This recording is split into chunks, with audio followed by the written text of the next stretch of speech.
पुढे. जलरक्षण हेच सृष्टीसंरक्षण निरंकारी मिशनचा सेवा व समर्पणातून साकारलेला जलसंवर्धनाचा प्रेरणादायी संकल्प.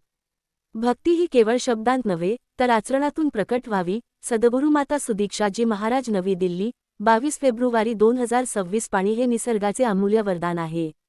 जीवनाचा मूलाधार आणि मानवसभ्यतेची जीवनरेखा असलेले हे जल स्वच्छ व संरक्षित राहिले तर केवळ पर्यावरणच नव्हे तर मानवसमाजाचे एकूण आरोग्य आणि संतुलन अधिक सक्षम होते.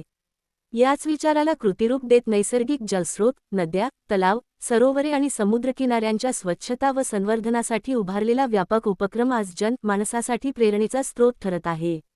ही चळवळ केवळ स्वच्छतेपुरती मर्यादित नसून जागरूकता, जबाबदारी आणि सामूहिक सहभागाचा ठोस संदेश देणारी ठरली आहे.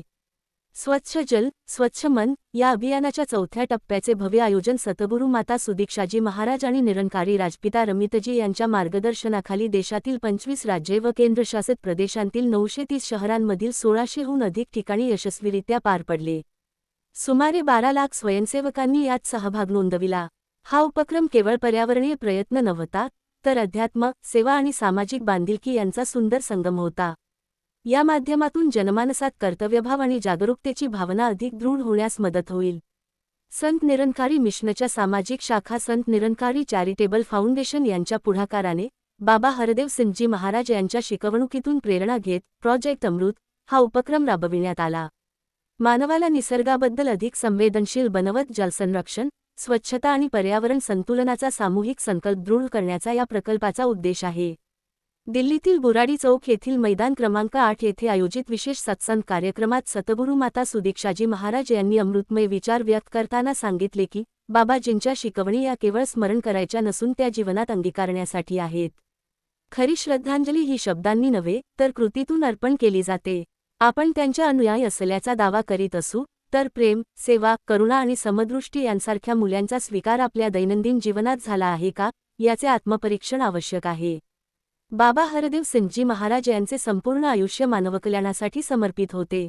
सेवा, सुमिरन आणि सत्संग हेच जीवनाचे अधिष्ठान असल्याचा त्यांनी दिलेला संदेश आजही तितकाच सुसंगत आहे. भक्ती ही केवळ बोलण्यापुरती मर्यादित न राहता ती आचरणात दिसली पाहिजे असे त्यांनी अधोरेखित केले. या सेवाभावाची परंपरा पुढे नेत मिशनतर्फे संत निरंकारी हेल्थ सिटी सारखे मानवसेवेचे प्रकल्प उभारले जात आहेत. ही केवळ आरोग्यसुविधांची उभारणी नसून करुणा व समर्पणाची जिवंत अभिव्यक्ती आहे. जसे ब्रह्मज्ञान आत्म्यास शांती देते तसेच ही आरोग्यसेवा समाजातील सर्व स्तरातील माणसांना शारीरिक सदृढता आणि सशक्त जीवनासाठी सहाय्यक ठरेल. संत निरंकारी चॅरिटेबल फाउंडेशनच्या सचिवांनी अभियानाविषयी सविस्तर माहिती देताना सांगितले की या उपक्रमाची सुरुवात सेवादलाच्या प्रार्थनेने झाली. त्यामुळे संपूर्ण वातावरण आध्यात्मिक ऊर्जेने भारावून गेले. देशभर प्रसारित मार्गदर्शक तत्वांचे काटेकोर पालन करून सुरक्षा, शिस्त आणि स्वच्छता यांना सर्वोच्च प्राधान्य देण्यात आले. आयोजनाची सुसूत्र आणि संस्कारित कार्यपद्धती यामुळे अधोरेखित झाली.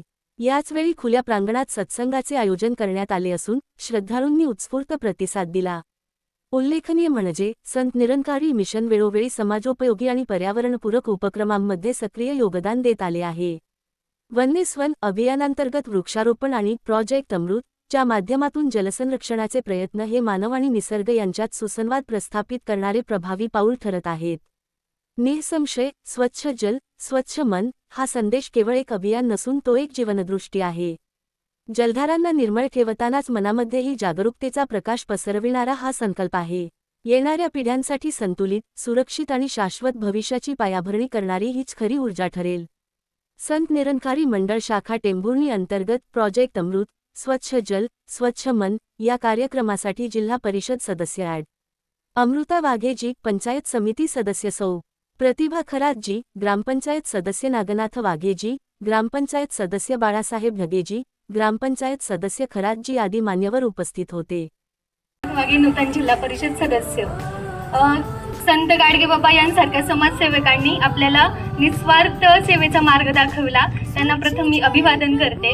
आणि स्वच्छ जल स्वच्छ मन या कार्यक्रमासाठी मला आमंत्रण दिलं आणि हा सत्कार सन्मान केला त्याबद्दल मी सरांचे तसेच आपणा सर्वांचे मनापासून आभार व्यक्त करते आणि धन्यवाद.